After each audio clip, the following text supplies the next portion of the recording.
അങ്ങനെ ജലജക്കാണെങ്കിൽ 8ന്റെ മുട്ടമണി നിന്നെ കിട്ടിക്കൊണ്ടിരിക്കാണ്. ഇത്രയും നാൾ എല്ലാവർക്കും പാര വെച്ചും കുതന്ത്രങ്ങൾ മെനഞ്ഞും നടന്ന ജലജ ഇപ്പോൾ സ്വന്തം മകൻ അഭിയും കൂട്ടുനിന്ന നാഗേന്ദ്രനും അവന്തികയും എല്ലാവരും ചേർന്ന് പതുക്കെ ഒഴിവാക്കാൻ തുടങ്ങിയിരിക്കുകയാണ്. നാഗേന്ദ്രന് നേരത്തെ തന്നെ ജലജയെ വലിയ താല്പര്യമൊന്നും തന്നെ ഉണ്ടായിരുന്നില്ല. പണ്ടേയുള്ള കുശുമ്പും ഏഷണിയും കൊണ്ട് തന്നെ നാഗേന്ദ്രൻ എങ്ങനെയെങ്കിലും ജലജയെ ഒഴിവാക്കാൻ തക്കം പാർത്തിരിക്കുകയായിരുന്നു. അപ്പോഴാണ് അഭിയും നാഗേന്ദ്രനും കട്ട സപ്പോർട്ടുമായി വരുന്നത്. അമ്മ ഇനി നമ്മുടെ ബിസിനസ് കാര്യങ്ങളൊന്നും കൂട്ടുകയൊന്നും വേണ്ട. അമ്മ കൂടെ കൂടിയാൽ പിന്നെ അത് ഭയങ്കര പ്രശ്നമായിരിക്കും. അല്ലെങ്കിലും അച്ഛനെ ഒരുപാട് ദ്രോഹിച്ചിട്ടുള്ള ആളല്ലേ അമ്മ എന്നൊക്കെ പറഞ്ഞ് അഭിയും ജലജയെ ഇങ്ങനെ തള്ളി പറയുന്ന ഒരു അവസ്ഥയിലായിരിക്കുന്നു ഇപ്പൊ കാര്യങ്ങളൊക്കെ നടക്കുന്നത്. അമ്മയോട് അഭിക്ക് പതുക്കെ പതുക്കെ വലിയ വെറുപ്പൊക്കെ തോന്നി തുടങ്ങിയിരിക്കുകയാണ്. ഈ ഒരു പ്രശ്നങ്ങളൊക്കെ നടക്കുമ്പോഴാണ് ആ വലിയ കോൺട്രാക്ട് ഡീൽ നടക്കാൻ പോകുന്നത്. കോടികളുടെ ബിസിനസ്, അതായത് എൻ ജ്വല്ലറിക്കും മൂർത്തി ജ്വല്ലറിക്കും ഈ ഒരു ഡീല് സ്വന്തമാക്കാൻ വലിയ വാശി തന്നെയായിരുന്നു. അഭിക്കും ഡേവിഡിനും വളരെ കോൺഫിഡന്റ് ആയിട്ടുള്ള ഈ ഒരു ഡീലിന് വേണ്ടിയിട്ടാണ് പോകാൻ അവർ തയ്യാറെടുക്കുന്നത്. ഇതിനിടയിൽ ജലജ അഭിയെ വിളിച്ചിട്ട് ഒരു കാര്യം പറഞ്ഞിരുന്നു. മൂർത്തി ജ്വല്ലറിയിൽ നിന്നും അനി ഈ ഡീലിന് പങ്കെടുക്കാൻ പോകുന്നില്ല എന്ന്. അവൻ അതിൽ നിന്നും പിന്മാറിയെന്നൊക്കെ ജലജ അഭിയോട് പറഞ്ഞു. അമ്മ പറഞ്ഞതൊക്കെ അപ്പാടെ വിശ്വസിച്ച് അഭി വളരെയധികം റിലാക്സ് ആയിക്കൊണ്ടിരിക്കുകയാണ്. അനി വരുന്നില്ലെങ്കിൽ പിന്നെ മൂർത്തി ജ്വല്ലറിക്ക് ഒരു ചുക്കും ചെയ്യാൻ പറ്റില്ലല്ലോ. ആ ഡീല് വളരെ എളുപ്പത്തിൽ തന്നെ എൻ ജ്വല്ലറിക്ക് തന്നെ കിട്ടുമെന്നുള്ള വലിയ അഹങ്കാരത്തിലായിരുന്നു അഭിയും ഡേവിഡും ഒക്കെ. നമ്മൾ വെച്ചിരിക്കുന്ന ആ ഒരു കൊട്ടേഷനും ഡിസൈനും വളരെ മികച്ചതാണ് എന്നും അതുകൊണ്ട് തന്നെ ഈ വലിയ കോൺട്രാക്ട് നമുക്ക് തന്നെ കിട്ടുമെന്നൊക്കെ അവർ നാഗേന്ദ്രനോട് ഉറപ്പിച്ചു പറഞ്ഞ് അവിടെ നിന്നും ഇറങ്ങി. അങ്ങനെ വളരെ ഗമയിൽ ഈ ഡീല് ഞങ്ങൾ തന്നെ സ്വന്തമാക്കുമെന്നുള്ള ആ ഒരു ഭാവത്തിൽ അഭിയും ഡേവിഡും വളരെ കോൺഫിഡൻസ് ആയിട്ട് ആ ഒരു ഹാളിലേക്ക് പോയിരിക്കുകയാണ്. ഓരോ കമ്പനിക്കാരും വന്ന് അവരുടെ കൊട്ടേഷൻ ഫയലുകളൊക്കെ വെച്ച് ഡീലിനായി കാത്തിരിക്കുന്ന ആ ഒരു സമയത്താണ് പെട്ടെന്ന് കോൺഫറൻസ് ഹാളിലേക്ക് വാതിൽ തുറന്ന് വളരെ ഗംഭീര്യത്തോടു കൂടി അനി അങ്ങോട്ടേക്ക് കയറി വരുന്നത്. അനി അവിടെ കണ്ടപ്പോൾ അബിയുടെയും ഡേവിഡിന്റെയൊക്കെ കിളി പോയ ഒരവസ്ഥയിലായിരുന്നു. അവർ ശരിക്കും അങ്ങ് ഞെട്ടിത്തെറിച്ച് നിൽക്കുകയാണ്. ഇവൻ ഈ ഡീലിന് വരുന്നില്ല, മൂർത്തി ജ്വല്ലറിയിൽ നിന്നും ആരും വരുന്നില്ല എന്നല്ലേ പറഞ്ഞത്, പിന്നെ ഇവൻ എങ്ങനെ ഇങ്ങോട്ടേക്ക് എത്തിയെന്നൊക്കെ ആലോചിച്ച് അബിക്കാകെ ഭ്രാന്ത് പിടിക്കുന്നൊരവസ്ഥയിലായി. അബി പതുക്കെ ഡേവിഡിനോട് ചോദിച്ചു, ഇവൻ വരുന്നില്ല എന്നല്ലേ പറഞ്ഞത്, മൂർത്തി ജ്വല്ലറി ഇനി ഈ ഡീൽ പങ്കെടുക്കുന്നില്ല എന്നല്ലൊക്കെ നമ്മൾ അറിഞ്ഞത്, പിന്നെ ഇപ്പതേ ഇവൻ വന്നിരിക്കുന്നുണ്ടല്ലോ. അന്നേരം ഡേവിഡ് വളരെ സംഘത്തോടെയും എന്നാൽ ചെറിയൊരു ദേഷ്യത്തോടെയും കൂടി അബിയോട് പറയാണ്, അല്ല അബിസാറ് തന്നെയല്ലേ പറഞ്ഞത് ഇവൻ വരുന്നില്ല എന്ന്. അവൻ വരുന്നുണ്ടെങ്കിൽ മൂർത്തി ജ്വല്ലറി ഈ ഡീലിൽ ശ്രമിക്കുമെന്ന് അറിഞ്ഞിരുന്നുവെങ്കിൽ അബിസാറിന് വീട്ടിലെ കാര്യങ്ങളൊക്കെ ഒന്ന് ചേർത്താമായിരുന്നില്ലേ. അവരുടെ ആ ഒരു കൊട്ടേഷൻ എത്രയാണെന്ന് നമുക്ക് കണ്ടുപിടിക്കാമായിരുന്നില്ലേ. അതനുസരിച്ച് നമുക്ക് കരുക്കൾ നീക്കാമായിരുന്നില്ലേ എന്നൊക്കെ. അന്നേരം അബി തന്റെ അഹങ്കാരം വിടാതെ തന്നെ പറയുന്നത്, അല്ല അവൻ വന്നാലും നമ്മൾ വെച്ച തുകയൊന്നും അവൻ ഒരിക്കലും അറിയാനൊന്നും പോകുന്നില്ലല്ലോ. നമ്മുടെ അത്രയും നല്ല ഡിസൈൻസ് ഒന്നും അവരുടെ കയ്യിലില്ല. പിന്നെ എന്താന്ന് വെച്ചാൽ ആ കിഴങ്ങൻ അനിയെ കൊണ്ട് ഇതൊന്നും സാധിക്കില്ല. അവിടെ ആദർശേട്ടനുണ്ടായിരുന്നെങ്കിൽ കുറച്ചെങ്കിലും നമുക്ക് എന്തെങ്കിലുമൊക്കെ പേടിക്കാനുണ്ടായിരുന്നു. ഇതിപ്പോ ഇവൻ വെറും ഒരു പേരിന് മാത്രം മുത്തശ്ശൻ നിർബന്ധിച്ചതുകൊണ്ട് മാത്രം ഇങ്ങോട്ടേക്ക് കെട്ടിയെഴുന്നേ ഉള്ളൂ. അല്ലാതെ അവൻ ഈ ഡീൽ സ്വന്തമാക്കാനൊന്നും പോകുന്നില്ല. ഒരു കണക്കിന് അവൻ വന്നത് നന്നായി. അവൻ എന്നെ കുറിച്ച് കുറെ അധികം കൊച്ചാക്കിയതാ. ഈ ഡീല് നമുക്ക് തന്നെ സ്വന്തമാക്കുമ്പോൾ അവൻ എന്റെ മുന്നിൽ ഇങ്ങനെ തല കുനിച്ച് നിൽക്കുന്നത് എനിക്കൊന്ന് കാണണം. ആ കമ്പനിയിൽ വെച്ച് അവൻ എന്നെ ഒരുപാട് ഇതൊക്കെ ടോർച്ചർ ചെയ്തതാണ്. ഇന്ന് അവന്റെ മുന്നിൽ ഞാൻ തല ഉയർത്തി നിൽക്കുമ്പോൾ അവൻ തല താഴ്ത്തി നിൽക്കണമെന്നൊക്കെ അബി വളരെയധികം അഹങ്കാരത്തോടു കൂടി തന്നെ ഡേവിഡിനോട് പറയും.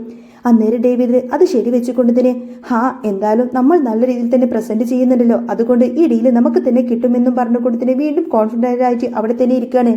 അങ്ങനെ ഓരോ കമ്പനിയും വിളിച്ച് കാര്യങ്ങളൊക്കെ പ്രസന്റ് ചെയ്യുന്ന ആ ഒരു സമയമായി. എൻ ജ്വല്ലറിക്ക് വേണ്ടിയിട്ട് അബി ചെന്ന് അവരുടെ കാര്യങ്ങളൊക്കെ പ്രസന്റ് ചെയ്തു.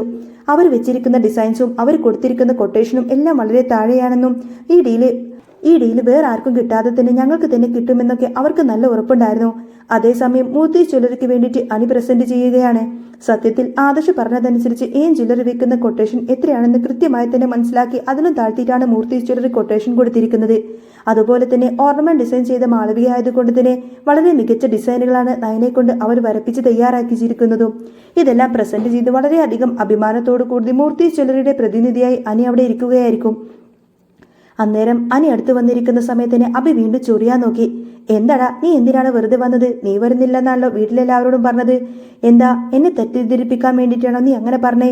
അന്നേരം അനി വളരെ കൂളായിട്ട് പറയുന്നുണ്ട്, എനിക്ക് നിന്നെ തെറ്റിദ്ധരിപ്പിക്കേണ്ട കാര്യമൊന്നുമില്ല. ആദ്യം വരാണ്ടാന്നാ ഞാൻ വിചാരിച്ചതാ. പിന്നെ നീയാണല്ലോ ഇവിടെ ഡീലൊക്കെ പ്രസന്റ് ചെയ്യുന്നത്. ആ സമയത്തിന് ഞാൻ ഇവിടെ ഉണ്ടാവണമെന്ന് വിചാരിച്ചു. നിന്നെ തോൽപ്പിക്കാൻ അതിനു വേണ്ടി തന്നെ ഞാൻ വന്നത്. അന്നേരം അബി പുച്ഛിച്ചുകൊണ്ട് പറയുന്നുണ്ട്, പിന്നെ നീ എന്നെ തോൽപ്പിച്ച് കളയും. എടാ നിനക്ക് എന്തെങ്കിലും ഒരു കഴിവുണ്ടോ?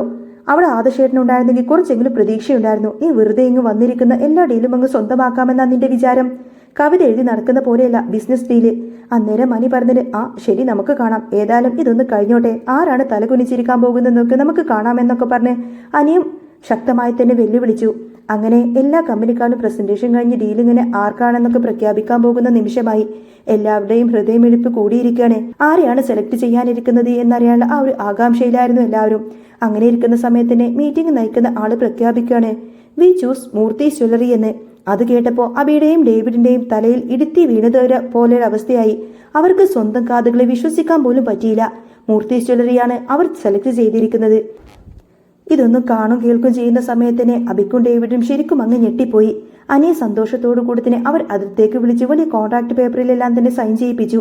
അനി വളരെ അഭിമാനത്തോടു കൂടി തന്നെ അവരുടെ ആ ഒരു അംഗീകാരമെല്ലാം തന്നെ മുന്നിൽ വെച്ച് അങ്ങ് ഏറ്റെടുക്കാണ്. ഹാളിലെ എല്ലാവരും കൈയടിച്ച് അനിയെ അഭിനന്ദിക്കുമ്പോഴും അബിയും ഡേവിഡും കൈവിടാതെ പരസ്പരം ഇങ്ങനെ നോക്കി നിൽക്കും. വല്ലാത്തൊരു സങ്കടത്തോടെയും ദേഷ്യത്തോടു കൂടി ഇരിക്കുകയാണ്. ഡേവിഡ് അബിയോട് വളരെ സങ്കടത്തോടെ പറഞ്ഞു, നമുക്ക് വല്ലാത്തൊരു ചതി പറ്റിപ്പോയല്ലോ. അവൻ ഈ ഡീലിന് വരുന്നുണ്ട് നമ്മൾ അറിഞ്ഞിരുന്നുവെങ്കിൽ നമുക്ക് എന്തെങ്കിലുമൊക്കെ ചെയ്യാമായിരുന്നു. അബി സാർ അതറിഞ്ഞിരുന്നുവെങ്കിൽ അവനെക്കുറിച്ചുള്ള ഡീറ്റെയിൽസ് അവിടെ നിന്ന് ചോർത്തി തരാമായിരുന്നു. എന്നാപ്പോ നമുക്ക് ഈ ഗതി വരില്ലായിരുന്നു. ഇതിപ്പോ കണ്ടില്ലേ, നമ്മുടെ കയ്യിൽ നിന്നും ആ ഒരു വലിയ ഡീലങ്ങ് പോയില്ലേ.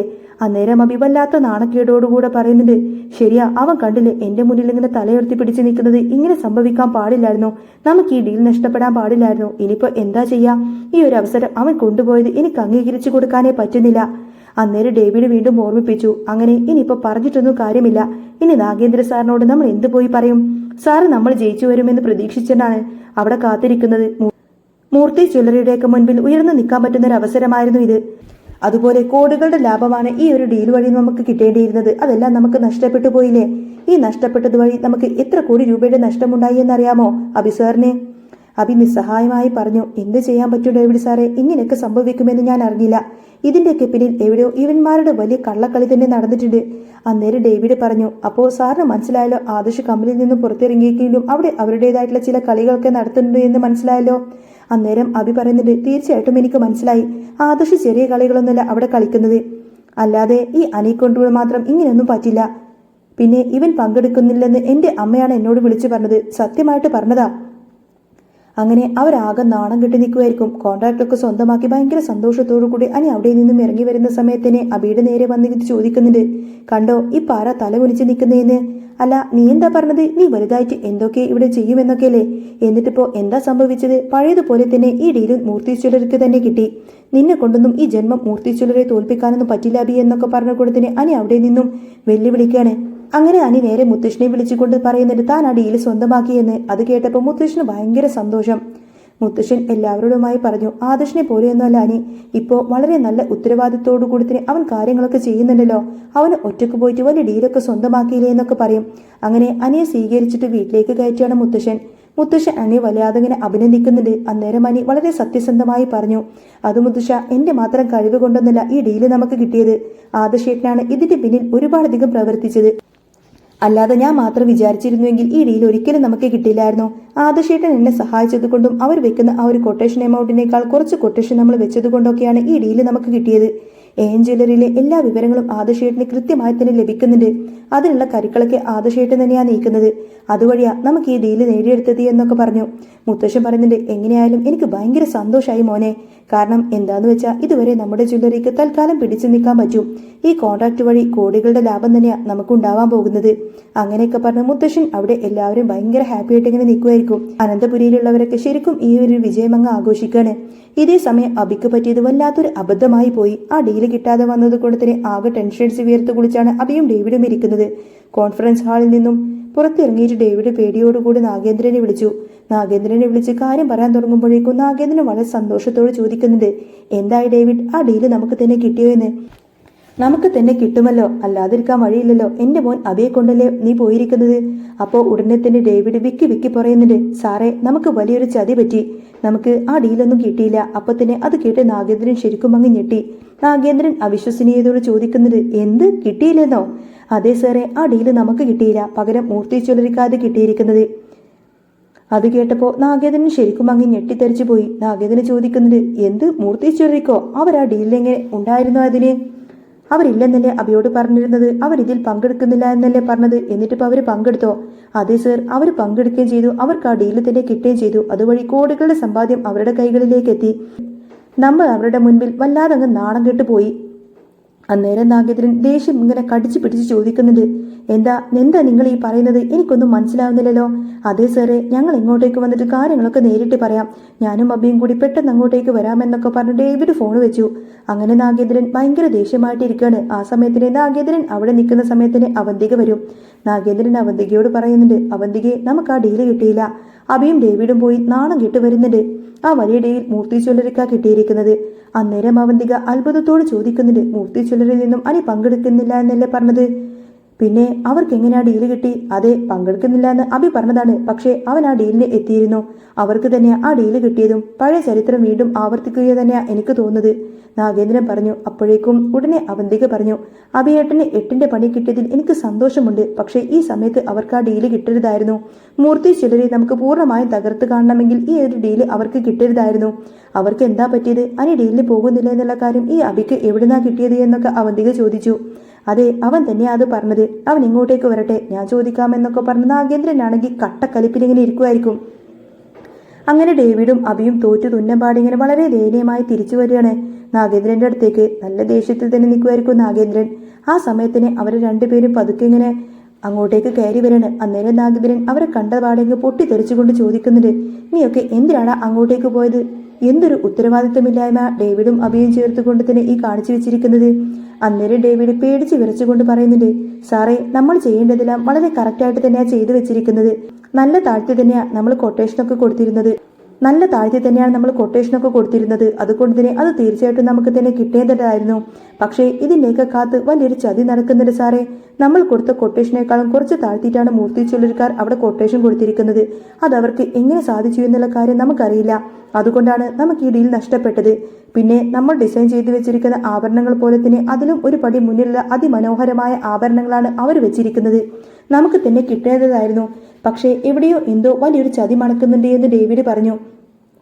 അന്നേരം അബിയും അത് ശരിവെച്ചുകൊണ്ട് പറയുന്നുണ്ട്, ശരി സർ, എവിടെയോ എന്തോ ഒരു ചതി മണക്കുന്നുണ്ട്. അപ്പോഴേക്കും നാഗേന്ദ്രന്റെ നിയന്ത്രണം വിട്ടു.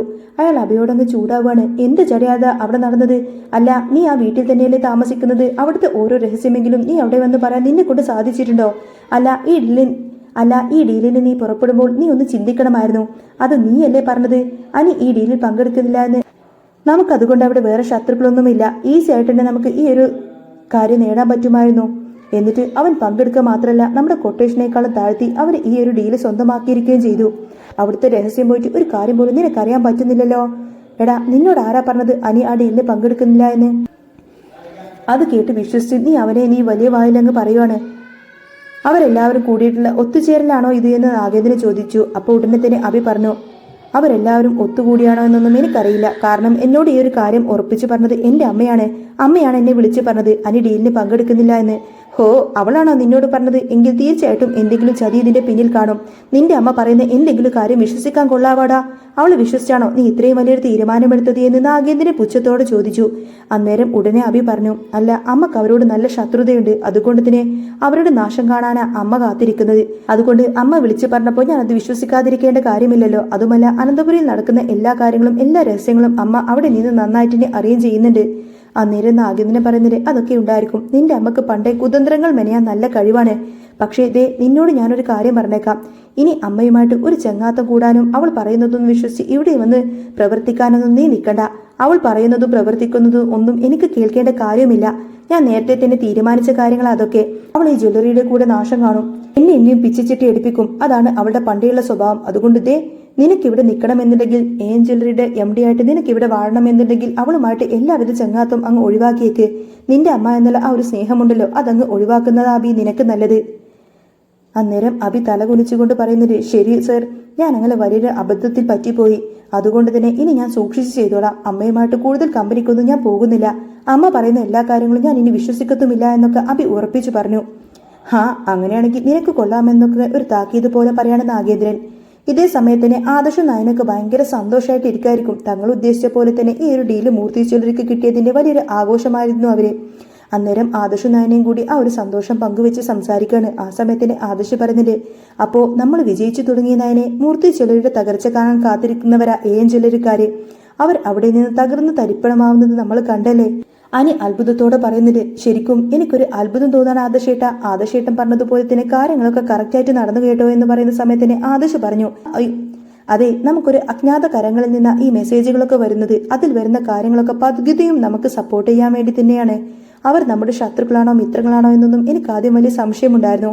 പക്ഷേ ഇപ്പം എനിക്കൊരു കാര്യം കൃത്യമായി മനസ്സിലായി. അവർ നമ്മുടെ മിത്രങ്ങൾ തന്നെയാണ്. അവർ ചോദിച്ചിരുന്ന ആ ഒരു കൊട്ടേഷനേക്കാളും താഴ്ത്തി വെച്ചിട്ടാണല്ലോ നമുക്ക് ഈ ഒരു ഡീല് സ്വന്തമാക്കാൻ സാധിച്ചത്. പിന്നെ മാളവികയും നമുക്ക് ചെയ്യുന്ന ആ ഒരു സഹായമൊന്നും ചെറുതല്ല. അന്നേരം അനി പറയുന്നുണ്ട്, ശരിയാ, മാളവിക നന്നായിട്ട് നമ്മളെ സഹായിക്കുന്നുണ്ട്. അവിടെ നിന്ന് ഒത്തിരി അധികം അപ്രീസിയേഷനൊക്കെ കിട്ടിയിട്ട് നമ്മുടെ ഓർണമെന്റ്സ് ഡിസൈനൊക്കെ അതിന്റെ പേരിൽ അവൾക്ക് കിട്ടുന്നുണ്ട്. ഏതായാലും ഇങ്ങനൊരു അവസരത്തിൽ മീറ്റിങ്ങിന് പോവാനും ഇതുപോലെ ഒരു വലിയ ഡീല് സ്വന്തമാക്കാനൊക്കെ സാധിച്ചത് എന്റെ ജീവിതത്തിൽ എത്ര വലിയ കാര്യമാണെന്ന് ആദിശേട്ടനറിയോ? അതെ, നിനക്ക് കമ്പനികൾ നോക്കി നടത്താനുള്ള വലിയൊരു കഴിവുണ്ടായിരുന്നു. ഇപ്പൊ എല്ലാവർക്കും അത് മനസ്സിലായില്ലേ? അന്നേരം അനി ചിരിച്ചുകൊണ്ട് പറയണ, എല്ലാം ആദിശേട്ടന്റെ ബുദ്ധിയല്ലേ, എന്റെ ബുദ്ധിയൊന്നും അല്ല എന്ന് പറയും. അന്നേരം നയനെ സ്നേഹത്തോടെ പറയുന്നുണ്ട്, അനി, നീ നന്നായിട്ട് കമ്പനികളൊക്കെ നോക്കി നടത്തണം. മുത്തശ്ശൻ ഇതറിഞ്ഞപ്പോ വല്ലാതെ സന്തോഷമായില്ലേ എന്ന് ചോദിക്കും. തീർച്ചയായിട്ടും മുത്തശ്ശൻ ഭയങ്കര സന്തോഷമായി, എന്നെ ഒരുപാട് അഭിനന്ദിക്കുകയും ചെയ്തു. അന്നേരം ഞാൻ മുത്തശ്ശനോട് പറഞ്ഞു, ആദർശേട്ടന്റെ കഴിവായതെല്ലാം എന്ന്, അല്ലാതെ മറ്റാരുടേതല്ലാന്നോ ഞാൻ കൃത്യമായി പറഞ്ഞു കൊടുക്കുകയും ചെയ്തു എന്നൊക്കെ പറയണനി. അങ്ങനെ എല്ലാവരും ഭയങ്കര സന്തോഷത്തിലായിരിക്കും. ഈ സമയത്ത് മുത്തശ്ശനാണെങ്കിൽ ഭയങ്കരമായിട്ട് വീട്ടിലിങ്ങനെ ടെൻഷൻ അടിച്ചിരിക്കുകയാണ്. മുത്തശ്ശന്റെ മനസ്സ് മുഴുവൻ ആ ഒരു ഡീല് സ്വന്തമാക്കിയതിന്റെ സന്തോഷം ഒരുപാടായിരിക്കും. ആദർശം നയനയും കൂടി കഷ്ടപ്പെട്ടുകൊണ്ടാണ് ആ ഒരു വലിയ ഡീൽ കിട്ടിയത് എന്നുള്ള കാര്യം മുത്തശ്ശന് കൃത്യമായിട്ട് അറിയാം.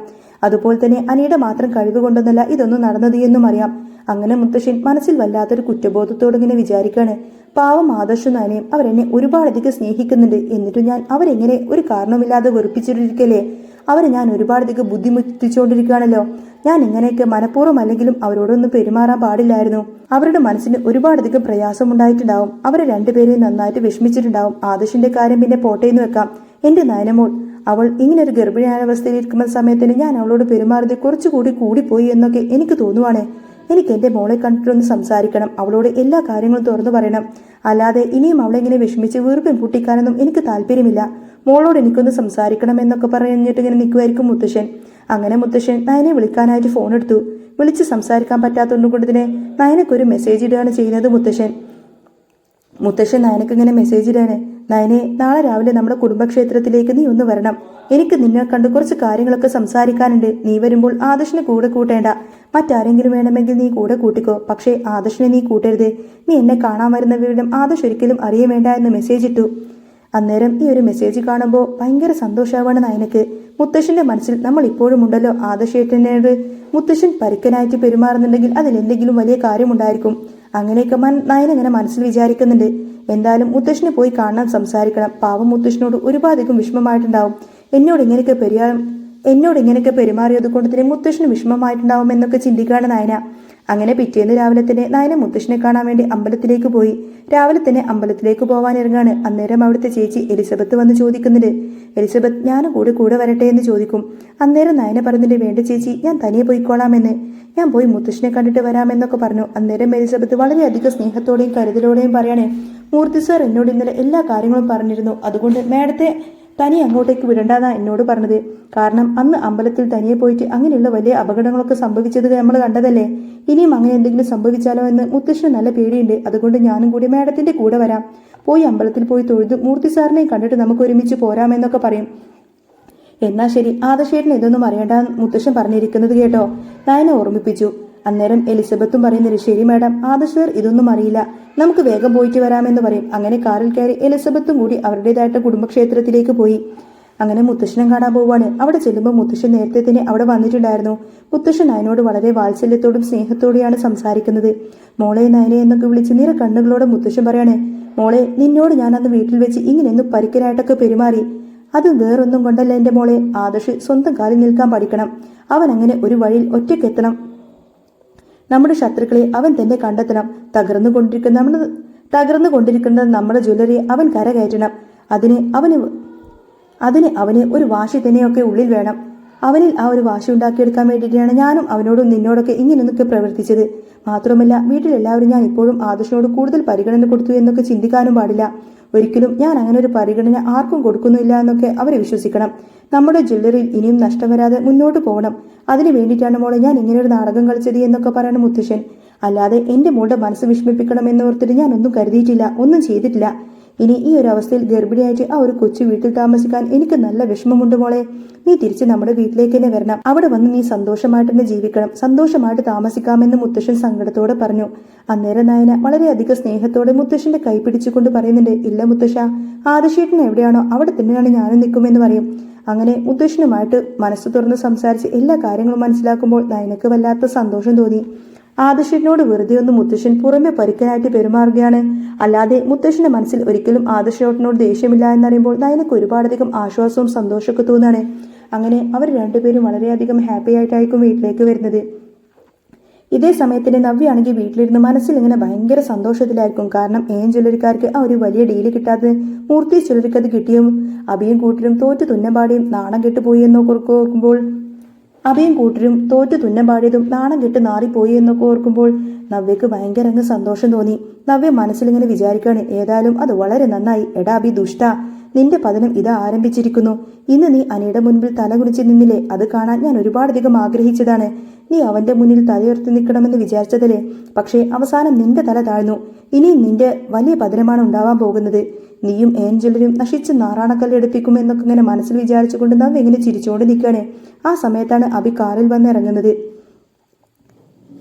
വരുമ്പോഴേക്കും തോറ്റതിന്റെ നല്ല ദേഷ്യവും ഫ്രസ്ട്രേഷനൊക്കെ കൊണ്ടാണ് അഭി കയറി വരുന്നത്. അന്നേരം നവ്യ അവിടെ എങ്ങനെ നിൽക്കുന്നത് ഒരു നവ്യ പുച്ഛത്തോടെ ചോദിക്കുന്നുണ്ട്, വലിയ ആ ഒരു ഡീലങ്ങ് നഷ്ടപ്പെട്ടില്ലേ എന്ന് ചോദിക്കും. അതെ, നഷ്ടപ്പെട്ടു, അതിനിപ്പോ എന്താ? അല്ല, അങ്ങനെ സംഭവിച്ചെന്ന് എനിക്കറിയില്ലല്ലോ. അനി പങ്കെടുക്കുന്നില്ല എന്ന് പറഞ്ഞിട്ട് അവൻ ആ ഡീലിന് പങ്കെടുത്തു.